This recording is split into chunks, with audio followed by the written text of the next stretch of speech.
ఏనే ఓ ఏదిలా బాగా సీను రా ఇక ఫోటో దిగితే అయిపోతుంది మళ్ళీ అంత దూరంకెళ్ళి వచ్చింది అంటేనా అరే ఆ కేసు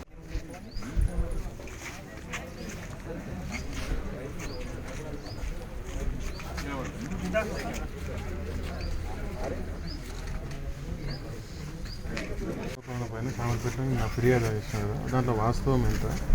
వాస్తవం అసలు లేదు. అది 47 ఎకరాలు భూమి ఎస్టీలది. అదేదో ఎస్టీలది, అది కూడా 58 అని అంటున్నారు. వాళ్ళు కొన్నోళ్ళంతా రకరకాల రామరెడ్డి అని వాళ్ళు రకరకాల మనుషులు ఉన్నారు.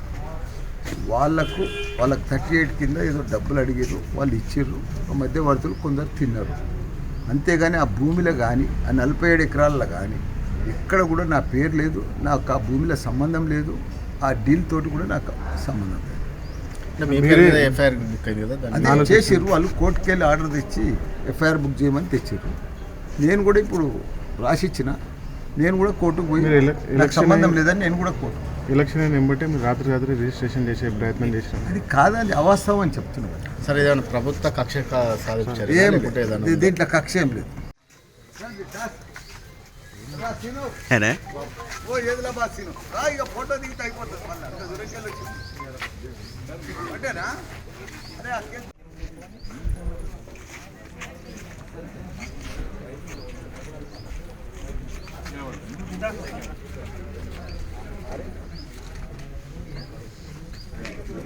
పైన సామర్పేటలో నా ఫిర్యాదు చేసిన కదా దాంట్లో వాస్తవం ఎంత? వాస్తవం అసలు లేదు. అది 47 ఎకరాలు భూమి ఎస్టీలది. అదేదో ఎస్టీలది, అది కూడా 58 అని అంటున్నారు. వాళ్ళు కొన్నోళ్ళంతా రకరకాల రామరెడ్డి అని వాళ్ళు రకరకాల మనుషులు ఉన్నారు.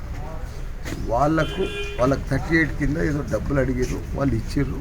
మధ్యవర్తులు కొందరు తిన్నారు.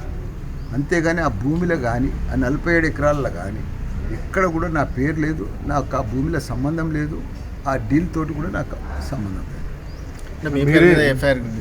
అదే చేసిర్రు వాళ్ళు, కోర్టుకు వెళ్ళి ఆర్డర్ తెచ్చి ఎఫ్ఐఆర్ బుక్ చేయమని తెచ్చిర్రు. నేను కూడా ఇప్పుడు రాసిచ్చిన, నేను కూడా కోర్టుకు పోయి నాకు సంబంధం లేదని నేను కూడా కోర్టు ఎలక్షన్ అయిన వెంబటే మీరు రాత్రి రిజిస్ట్రేషన్ చేసే ప్రయత్నం చేసిన అది కాదని అవాస్తవం అని చెప్తున్నారు. సరే, ఏదైనా ప్రభుత్వ కక్ష సాధించారు? దీంట్లో కక్ష ఏం లేదు. ఏనే ఓ ఏదిలా బాగా సీను రా ఇక ఫోటో దిగితే అయిపోతుంది మళ్ళీ అంత దూరంకెళ్ళి వచ్చింది అంటేనా అరే ఆ కేసు